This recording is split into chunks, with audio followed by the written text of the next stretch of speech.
Hello and welcome back to the channel, welcome back to the RDA. I hope you are doing well. This is another video about Diallo. Not really a transfer update per se this time, but more just looking at him after I watched some gameplay of him yesterday and looked at some of the scout reports on him. So Diallo, if you don't know, he's an 18-year-old left-footed player and he loves to play on the right wing. And one of the main reasons he loves to do that is because of his ability to read the game and how intelligent he is. He loves to cut in from the right-hand side and try get a shot off with his left foot, but he's not one-dimensional in that sense. After watching some of his gameplay, what I saw about him is he is so quick to react based on the defender's position, whether he's on the ball or off the ball. On the ball, he's able to turn a right back inside out and then look at where his priority is and decide when is the best time to cut in and shoot, and also when is the best time to just pass to the guy overlapping.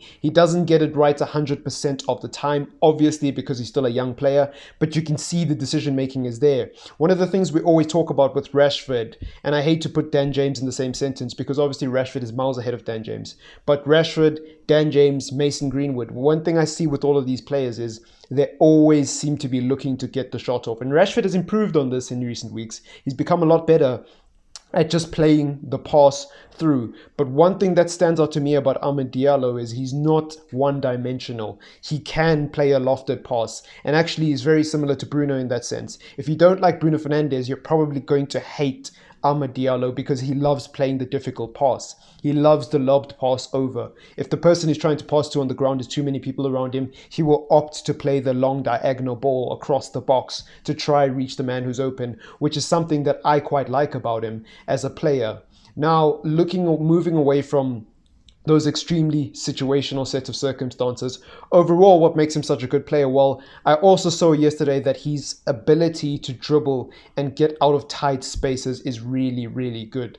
Now, that's something a lot of wingers don't have. I mean, you look at Timo Werner. Yes, I know Timo Werner is not really a winger, but that's where he's played for Chelsea and even for Leipzig, even though he wasn't a winger from the beginning of the game and he wasn't instructed to be a winger, he often drifted out into wide areas as a byproduct of the fact that going through the middle is not always an option.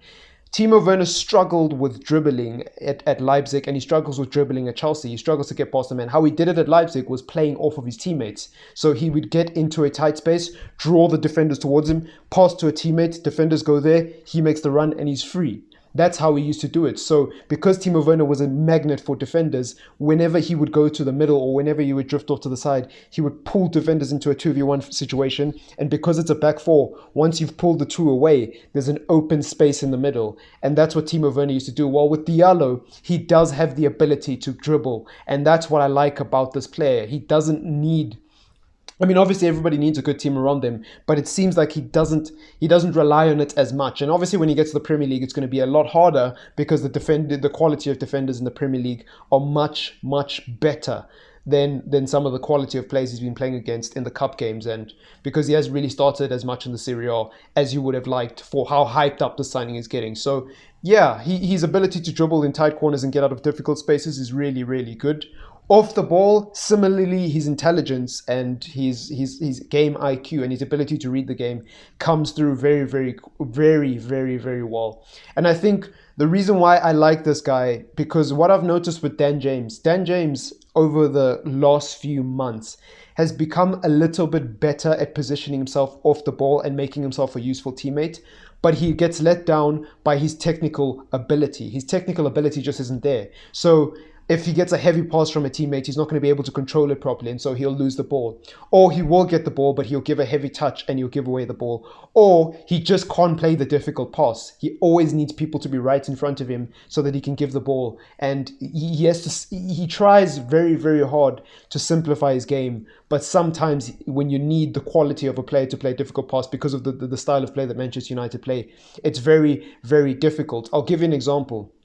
When he played, I believe he played the game after Leeds. I forgot who we were playing in the game after Leeds because Leeds, he obviously had a good game. And then he started again. I don't know if it was against Wolves. It probably wasn't against Wolves or Everton. One of the two. He started again. And when we were on the counter-attack, when we were on the break, he struggled in transition. He lost the ball so many times running up the field after after McTominay, Fred, Bailey, Maguire, or Luke Shaw had won the ball. He struggled so hard to get the ball up the field because how Manchester United play when we play on the break is we don't always play short passes to each other. It's usually one or two short passes and then a long ball across the field.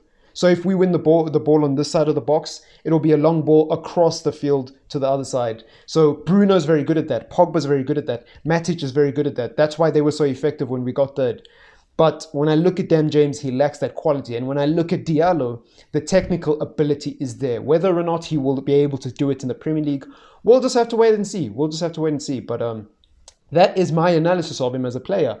I don't really know much about. I suppose you would say that his weaknesses are that he's actually got a lot of development to do in terms of his muscle development.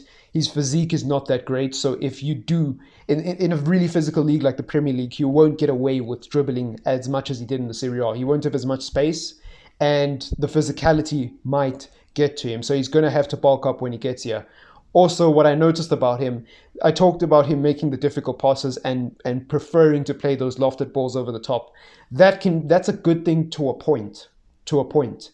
If you have a team like Wolves who sit back, who are really compact, long balls aren't really going to work. And so it becomes about how you're able to simplify your game and play the simple pass. That's where I worry about this Diallo signing, because he seems like a magnificent player, but a lot of his best attributes are so situational.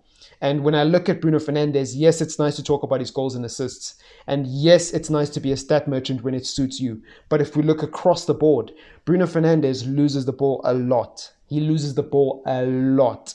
And there are games where you just wonder sometimes, is it not better to just play the easy pass and hold on to the ball for an extra 60 seconds and wait for an opening to come? Because Manchester United, one thing we struggle with is holding onto the ball. Under Van Gaal, we did it way too much. Under Van Gaal, we were sideways passing FC. Under Mourinho, we were sideways passing FC. But under Oli, it seems like we're so obsessed with being direct that we would rather play a stupid pass and lose the ball than just keep the ball and try penetrate and open up the defense. I don't know. That's just me. And if Diallo comes to this team and we are not firing on all cylinders and playing properly, I feel like if we throw him in the deep end, it could be a serious, serious problem. But better than Dan James, in my opinion. Better than Dan James, in my opinion. Like, from watching his videos, better than Dan James, in my humble opinion. Better than Pereira. But we'll just have to see how well he plays when he gets here. Anyways, I hope you did enjoy that video. I wish I could provide some sort of graphic or some sort of animation analysis, but we're not there yet. Levels. Maybe sometime in the future, these videos will be a bit more sophisticated for the channel. But I ain't going to keep you here much longer. Please leave a like on the video as it's massively important. And don't forget to leave a sub. Bye.